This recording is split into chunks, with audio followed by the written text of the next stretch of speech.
મોરબી માળિયાના ધારાસભ્ય કાંતિલાલ અમૃતિયા દ્વારા the Sabarmati report film શોનું આયોજન કરવામાં આવ્યું હતું। એ સમયે રૂબરૂ જોઈને જોયું તો હિન્દુઓને શેકાયેલા રીંગણા જેવી હાલતમાં પોટલામાં ભરીને લઈ જતા હતા। ધારાસભ્ય કાંતિભાઈ અમૃતિયાએ મા આશાપુરા ન્યૂઝ સાથે વાત કરી હતી। આવો જોઈએ તેમનો વિશેષ અહેવાલ મા ન્યૂઝના માધ્યમથી। ઓકે કાંતિભાઈ, આજે તમે નવી પહેલ કરી છે, પ્રથમ ધારાસભ્ય છો આપ કે જે સાબરમતી રિપોર્ટ બતાવવામાં આવી રહ્યો છે, કઈ પ્રકારની જાગૃતતા આપવા માંગો? પહેલા તો હું દેશના વડાપ્રધાન મુરબી નરેન્દ્રભાઈની જે વિચારસરણી છે, સંઘની વિચારસરણી છે, એની સાથે જોડાયેલો હું, એટલે પહેલ મારે કરવી જ પડે અને ખુનસ છે। અને ત્યારે પણ હું ધારાસભ્ય હતો, ગોધરા પણ હું ગયો હતો, નજરે પણ જોયું હતું, જોયા પછી દુઃખે ઘણું હતું। અને ત્યારે આ રાજ્યના મુખ્યમંત્રી બહુ દુઃખી હતા, હું નજીકથી બેઠો હતો, બહુ દુઃખી હતા ગૃહમંત્રી, રાજ્યના મંત્રી। અને જે સાચી વાત મૂકવાની જો પિક્ચર દ્વારા જો મુકાતી હોય અને જો અમે સંઘના સેમ તરીકે પહેલ ન કરી તો મને એવું લાગે કે અમારા જેવા નગુણા કોઈ ન કહેવાય।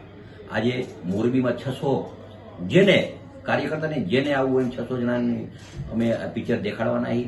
પછી 600 દેખાડ્યા પછી બધાને એમ લાગશે કે બરાબર છે અને છતાં હે તો બીજી વાર દેખાડશી।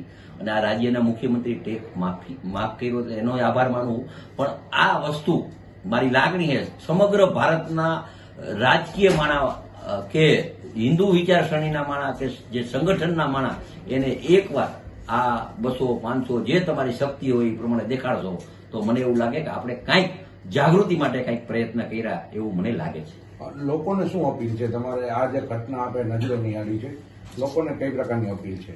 મેં પેલા કીધું, અત્યારે કીધું કે જ્યારે આ ઘટના બની તેથી સાંજે જ હું ગોધરા જોવા ગયો હતો। મારો સ્વભાવ છે જેને જે બોલવું એ બોલે। મારો આજ 40 વર્ષના જાહેર જીવનમાં જ્યારે મોરબી હોનારત આવ્યું ત્યારે સંઘના સેવકથી કામ કર્યું।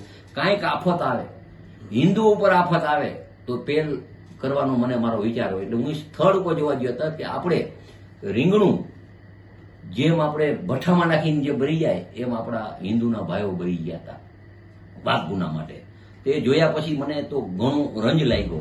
અને આજે જે પિક્ચર બનાવ્યું એને હું જેને બનાવ્યું એને અભિનંદન દઉં કે તમે જે હકીકત છે એ હકીકત જ મૂકી છે। પિક્ચરમાં કોઈ સ્ટોરી નથી હાલતી, પિક્ચર જે હકીકત મૂકી છે એની હકીકત દેશના તમામ હિન્દુને જોવું પડે અને બીજાને પણ જોવે, બીજા જોવે હિન્દુ સિવાયના।